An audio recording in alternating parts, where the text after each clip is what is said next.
Hey guys, I wanted to show you guys how to start up and set up a flight plan for the brand new Flexware Beach Starship.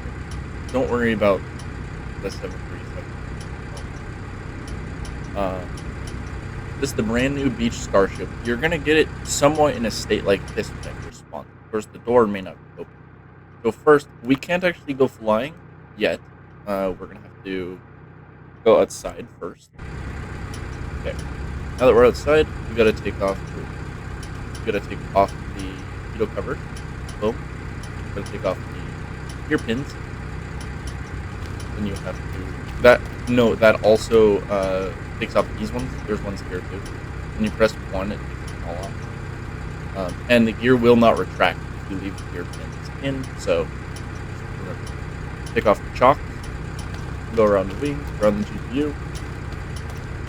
No, you want the GPU plugged in until you start to use it, because the avionics will kill your battery in about 30 seconds if you're using all the avionics and starting to use the battery. So you're going to take the propeller off, make sure the propeller is free and clear. Just spinning by hand like this. Okay, it looks free and clear. The other one, make sure it's spinning like it is. Go ahead and stop. Finish off this 360 running around.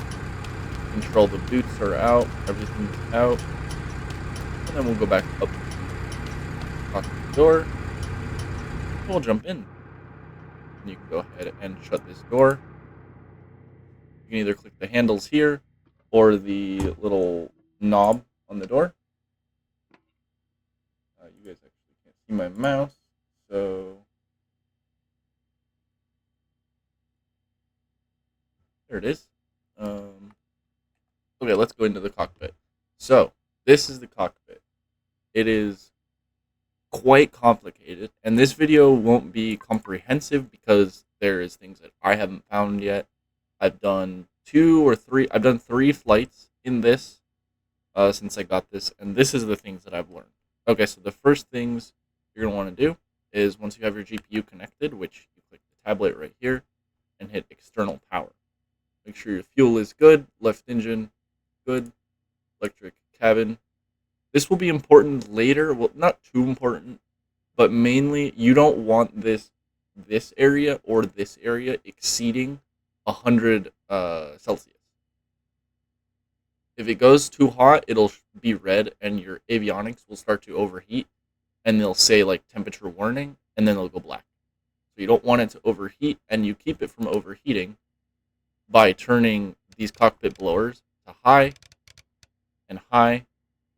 And when you're not flying, when you're on the ground, you want this avionics alternate blower to be turned on, or they will overheat. Right now, the one I just turned on, the avionics alternate blower, is this right here.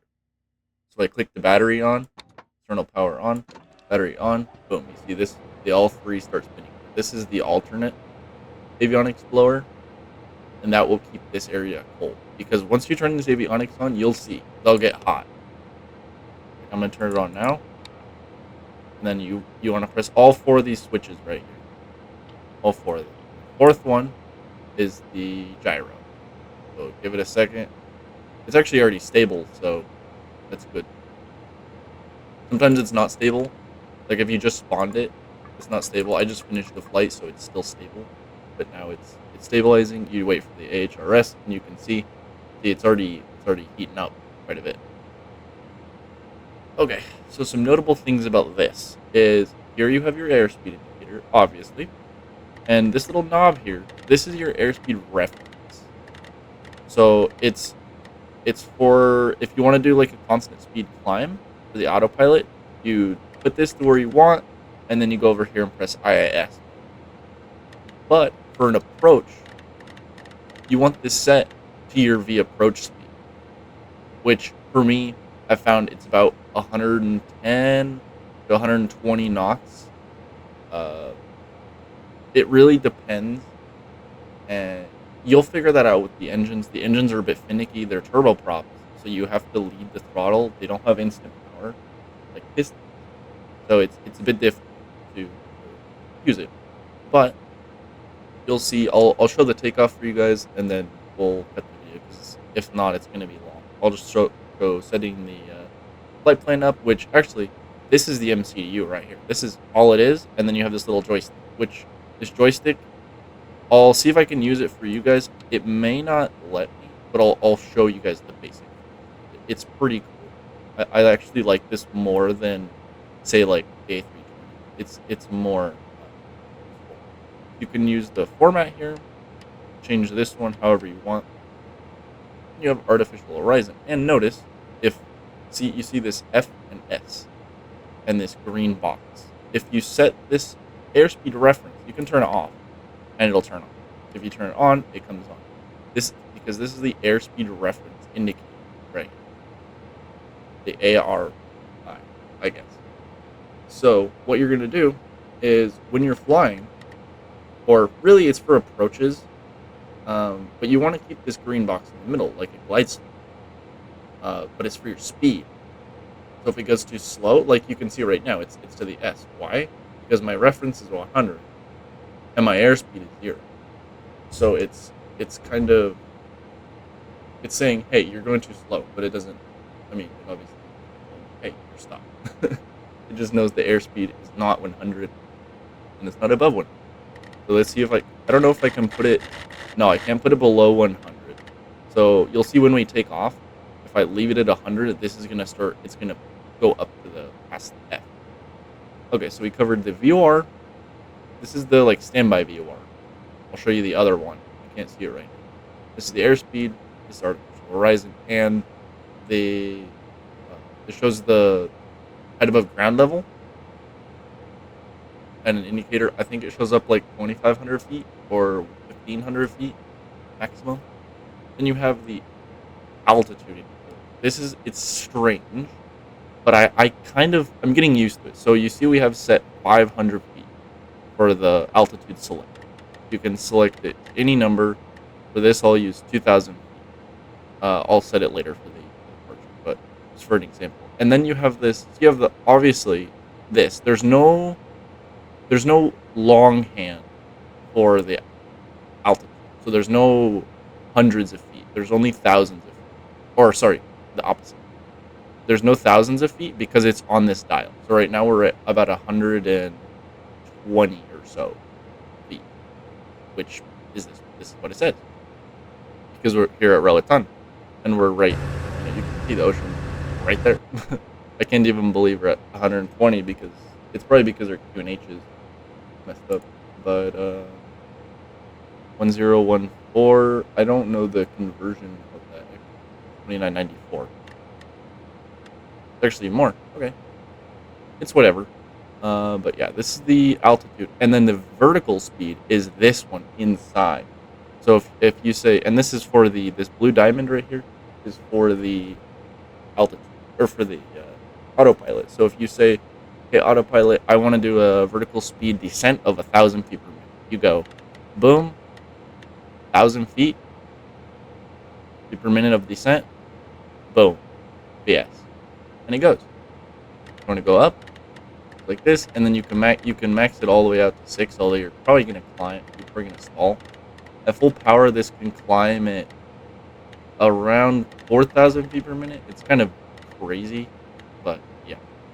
Okay, so you got the ECAS engine control screen. It's saying all these things, and if you want to go down, right now it says end because this is all that are showing. But if you have more showing, you can click the arrows down here, and it will change the screens of the warning. Oil display, you can turn it off or on, although now you can't because it's in the warning range because we have 1 psi of pressure. You don't have the pump. I'm not going to show you. Well, I can show you. So if you flip the ECAS, this is the reversion panel. So if you go reversion, it can go down to here. Like if this screen breaks, you can put it to reversion, and it'll go to this screen. This will show up. Remember, it's third array tube, so it takes a bit to show up. Engine data, and if you want engine data to show on this one, you can put it there. Engine data there. I like to put them on norm. marker beacon, ATC, you have all the volume, and then it's just the same thing. This is your primary frequency panels. So if, say, I want to set the VOR frequency of VOR1 to 118.6. You see it's right here, 117.6. VOR1, I click the button here, and I set it to 118. Sorry, I can't put 1. I'm stupid. But 108.0, let's just say. That's not a frequency, I just flipped it away from Roton. So you can see the VOR no longer has the signal. We have no signal here. I flip it back. 11795, yeah. I don't know Roton's frequency off the top of my head, but I have the chart. I can look at the chart here. Departure here. It might not actually. Yeah, 117.6. So I set 117.6 here. Boom, 117.6. Roton. Boom. Okay. So then you have this screen. I forget what all these screens are actually called, but this is like the map screen. So you can put procedures here, do any procedure, and then you move it with this little joystick. Move the thing, the like page with the joystick. But that's not the only thing. So if you want to go plan map and then display, you can move the joystick around. Shows the radio from you in the distance. So if I want to say add, oh wait, I'll show you guys. Because I can't do it. So if I press initialize system, database expires 7/3/2025. So once this expires, it's actually super cool because this is like, soon. If I come over here. I stick this floppy disk in, stick it in, close it. You'll actually be able to update position. Except current. And then you can read write diskette, read file from disk. It's reading the disk we just stuck in there. Update the database. Flight data. The first one, I always do the first one. The second one, it takes longer because it's taking from past databases in case there's any they deleted in the past database. You might have the procedures for. And we just wait, and yeah, new database, old database. Okay. So I just did the same. I just got this plane yesterday, so I just updated it 1 day later. Okay, continue. All data okay. And then you want to go into the flight plan page for flight. Okay, so enter route or waypoint. That's where this helps.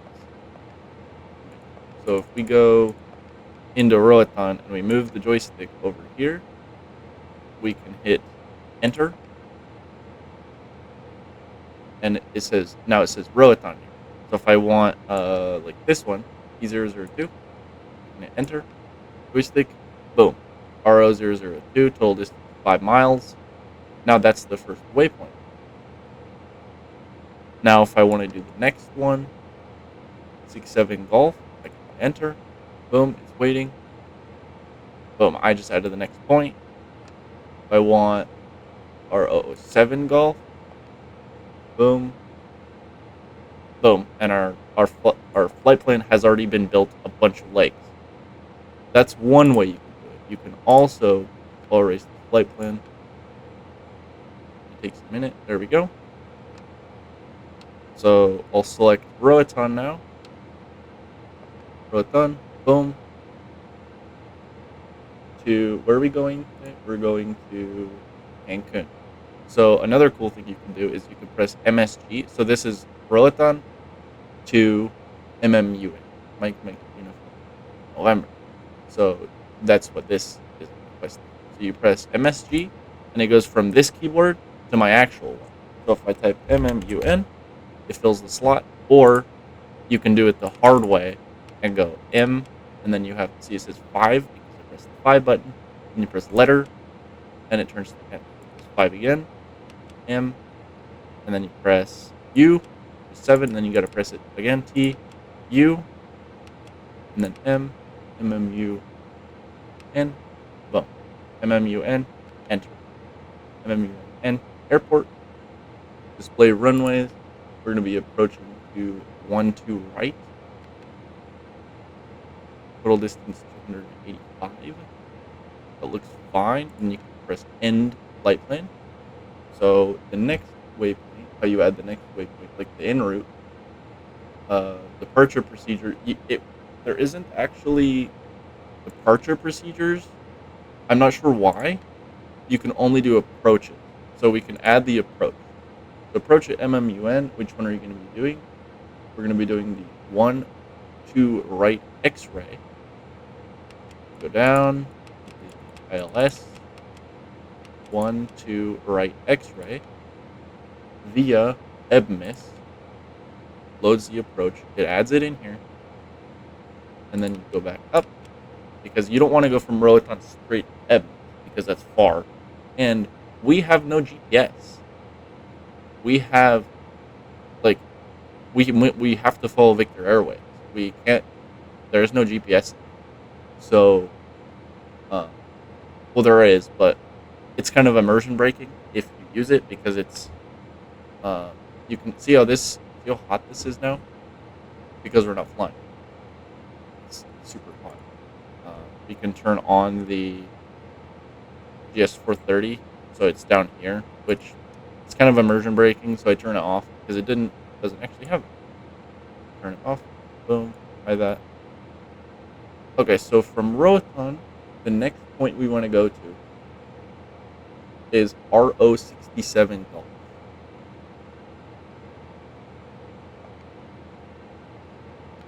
From Roatan, yeah, there we go.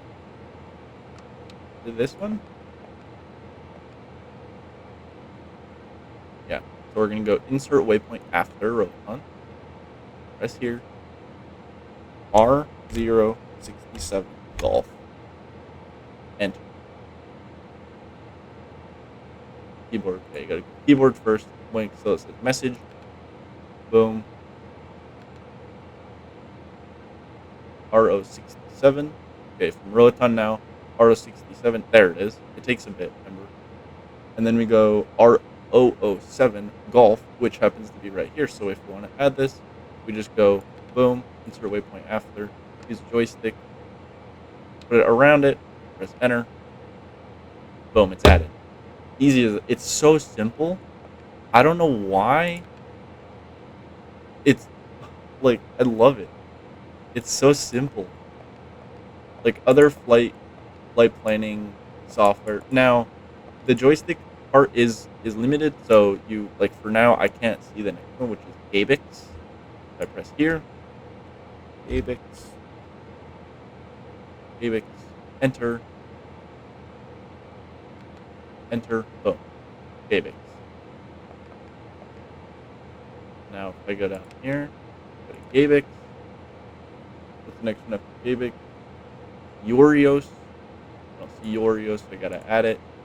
So I'm gonna pause it for you guys, and once I get all these waypoints entered, we're gonna show we're gonna show the next step. I'll be right back. Okay, so I finished putting in the waypoints. You can see here I put in more, and this goes straight over the Cancun VOR and then out for the ILS.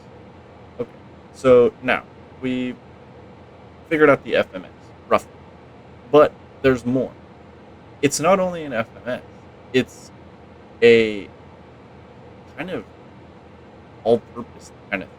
So right now I have this on kind of. It's like a, I don't know, PF or MFD sort of thing. So it shows the map, and I actually like this one on present position map. So it puts it here and you can change the range.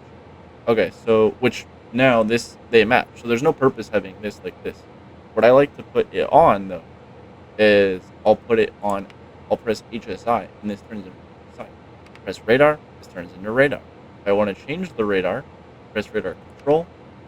You can turn it to weather, standby, weather and turbulence, just turbulence, ground map, whatever you want. And it shows the HSI still on it, which you could go test mode, and it goes to test, auto tilt. So auto tilt is it's nice. So when you're descending, it will invert your descent angle, so it keeps pointing the radar level. So you can see terrain and stuff at your level, even though you're descending, so it doesn't like point down at the ground and is useless.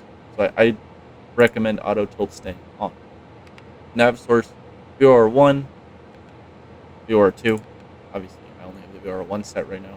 And you can also go FMS1, or, that's probably what we're going to be using most of the time, FMS1, but VOR1 is also used. Another thing to note is, since this doesn't have a GPS, if you press nav mode, it's not going to follow your line on here. It doesn't know. It's going to follow the course that you have selected. So if I go to HSI, right now, it's going to follow from this VOR. It's going to intercept this and just follow it. It doesn't care what line you have in purple. It's going to follow this VOR. It's going to align the CDI on its own, and then it's just going to follow it. So like for a departure, you have to set the departure course to the the outbound course, and it's a little confusing, but it's not much. You'll get used to it. Okay, engine start. So we have all of our avionics on, which isn't normal, but in this it is normal. You go engine auto ignition, arm to the left. Auto feather test, arm. Prop sync, off. Overspeed governor, it can stay here. Engine and engine start, on.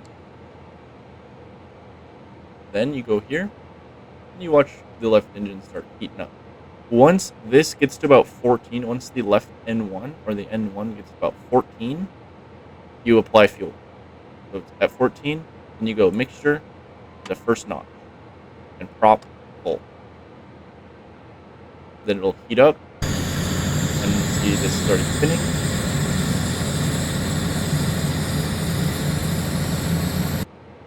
Spinning up, and you'll notice the propeller is in beta ring, which means basically reverser.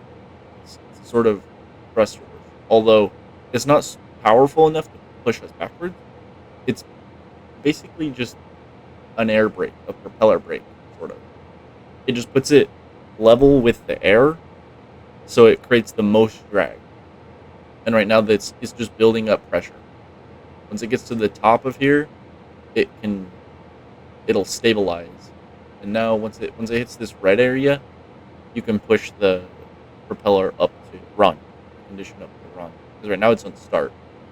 It's not like other turboprops where it has a low idle and a high idle. This has start and run. So it's in the red, okay? Boink. That's going to increase more. The N1's at 70%. We can start the right engine now. Arm. Right. And we can put the bleed air, the left engine.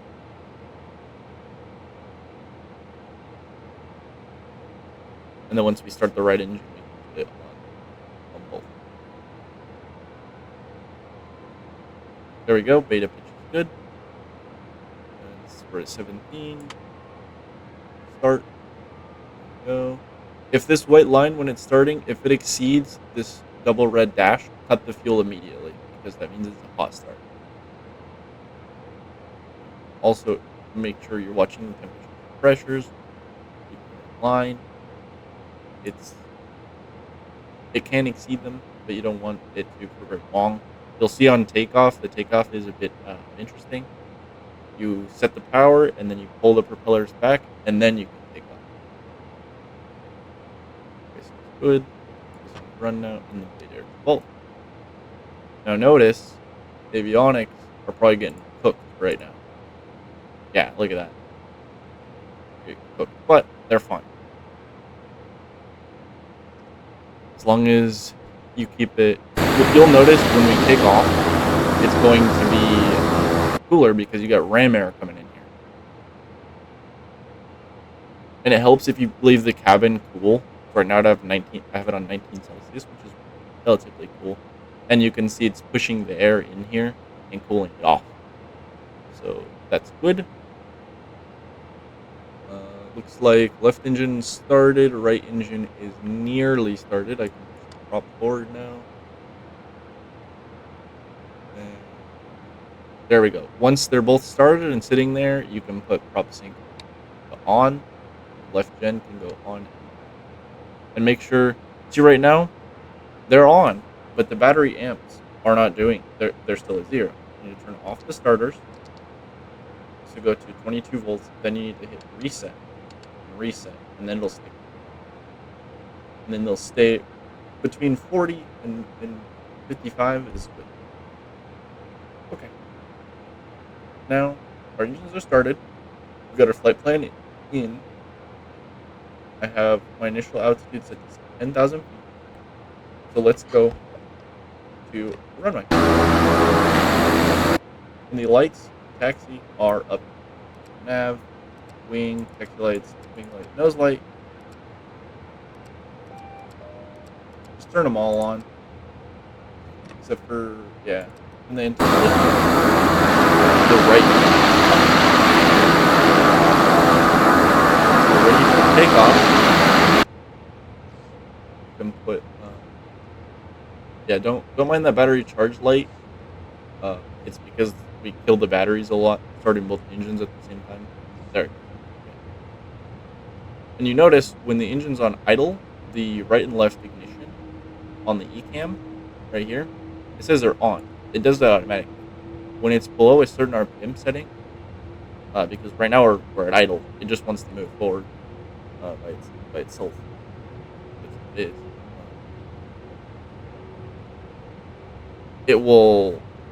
It'll turn the ignition on constantly in case you have an engine. It doesn't, like, it's helping you if you have an engine failure or if you get into a lot of rain or something on the final when you really don't want to lose your engine. Okay, we'll go to the whole divert.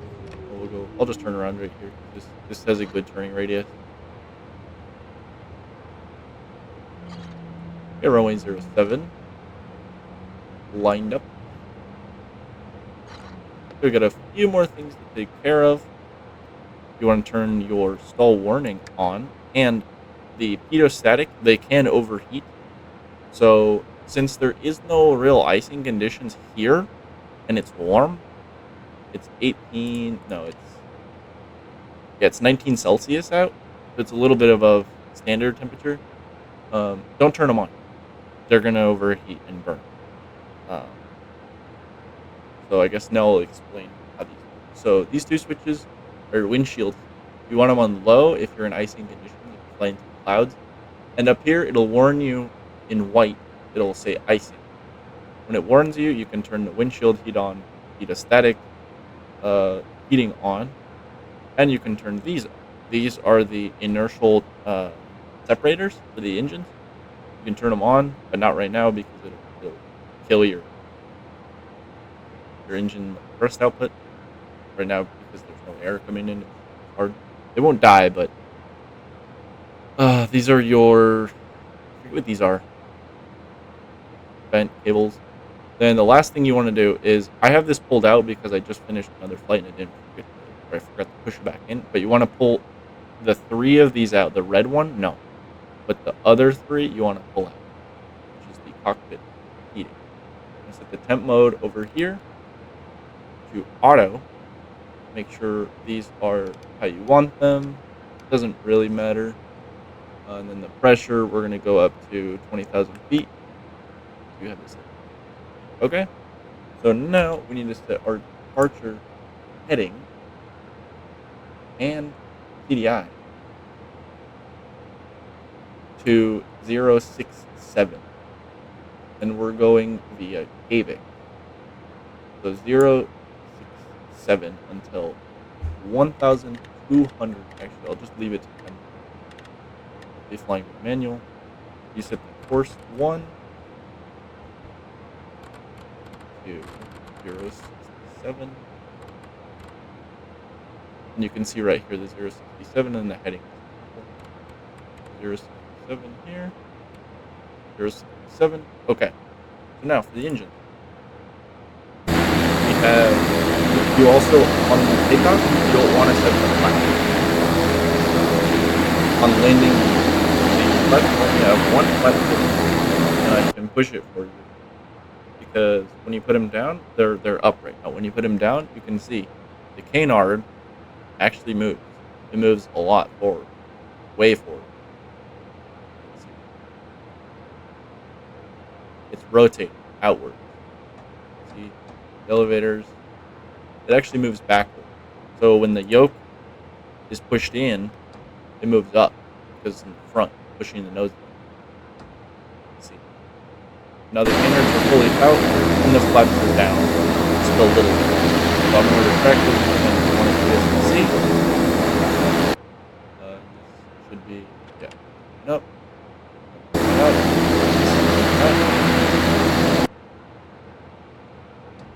Okay, we have 067. We're going to climb at runway heading. First, before you release the brakes, you want to set nearly full power. You want to set the blue on the torque on the top gauge. You want to set it at the blue line, the blue arrow. And then you want to pull the propellers back until they're in the green arrow. See, they're exceeding right now. You want to pull them back until they're in the green, or I like to put them to line up the blue marks on both of them. Pull them back, pull them back. This is kind of like a run-up sort of thing. Come on. There you go. Okay. We're at the green. And what you're doing by putting me in the green is you're allowing for the airplane's automatic propeller feathering. If you have an engine failure, it'll automatically feather the propeller. If they're in the blue or full, it won't auto feather. You can see auto feather enabled, auto feather transfer, I think, enabled. That's why you have here auto feather test to arm, because it's armed right now. And you set it to about 95%. Max is 100. If you can't let it exceed 100, just don't. Okay, so we're good for the takeoff. Brake off. Keep runway heading. This is a bit, it's a boat. It takes about 2,500 feet to take off, and this runway is quite short, so hope we make it. We have airspeed alive, 30 knots. And the purple line on the airspeed indicator is what speed you're going to be if you continue this acceleration in the next 10 seconds. Right now, in 10 seconds, we're going to hit 100. Okay, 80 knots. See, there's a reference, our airspeed reference. Now it says, now it's up because it's fast. We're going fast. Okay, we lift it off. And I recommend some nose down trim. So it needs it. You can see the trim marker here. Put it in green for takeoff. Okay. Flyer heading. And I can turn on the altitude and nav mode and IIS. Sometimes it takes a bit to go, and then you want to turn on yaw damper. Yaw damper right there. In a second, I'll show you where the autopilot engage switch is. There's two of them, and where the yaw damper is. So we're gonna actually increase our climb rate, 20, or decrease our climb rate because I want it to be going fast. You see, I'm in IIS mode, and I'm selecting the airspeed with the blue marker, and you can see now it's right on our reference because our reference speed is 120, and we're going 120. It's actually kind of intuitive. We're climbing up to 1,200 by 7 miles. So, by the way, for the autopilot, the engagement point is between them, between the two panels, or the right one. The right one is autopilot. The left one is yaw damper, which I just turned there, and then the right one is the autopilot. Okay, so we're climbing to 1,200, but I'm not going to turn yet because we want to do. I'm not going to do the arc. Sorry, Eric. I'm not going to do the arc. Oh, I actually could. I actually could do that. So we're going 120 knots. That means we need to turn 1.2 miles early, which means we need to turn 5.8 miles to the left, 335 approximately, or 337. Yeah, 337. And then we turn our radial to 057. Okay, turning.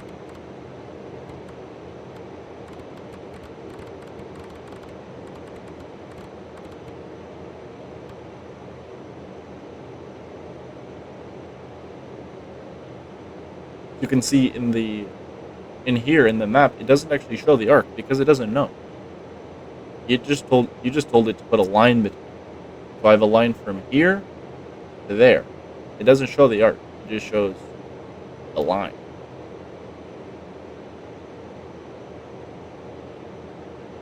Oh, I got heading mode. Yep.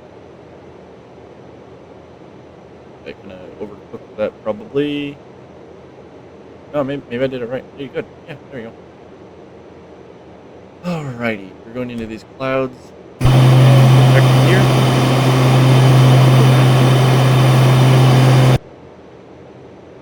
We're past our CDI. 10 degrees to the left. Turn 328. CDI on 047 or 57. No, 047. Yeah, 047. Actually, I'm turning the wrong one. Yeah, 047. 7.2 miles. In. Okay, turn this 10 degrees. 037. Radial. And 307 on the heading.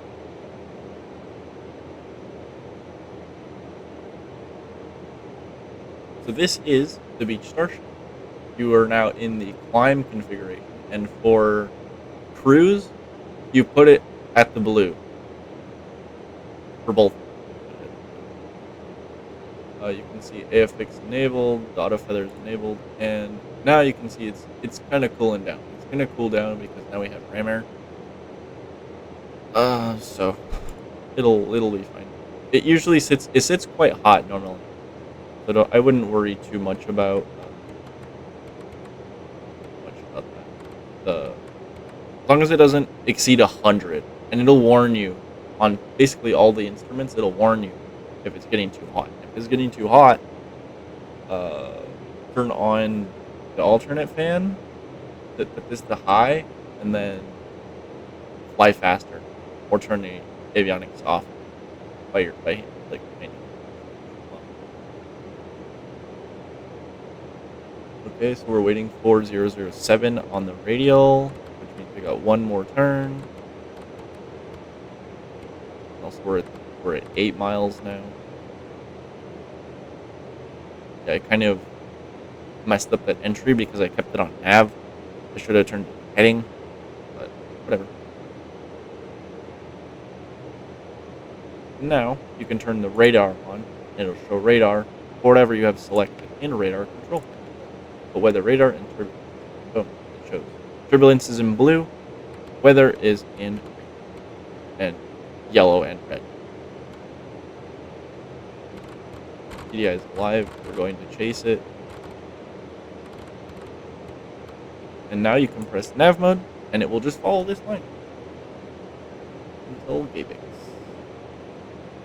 We're already at 10,000.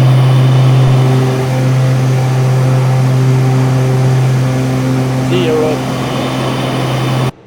I hope you enjoyed this video. You can see the airspeed. Airspeed is quite high. Above 250, it will go up to 265, I believe, if I remember correctly. So yeah, you can see we're going quite fast because we're in cruise throttle or climb throttle, but we're leveled off. So cruise, blue, right about there, and it'll turn green when it's locked in. When it's like, good at a good setting. green.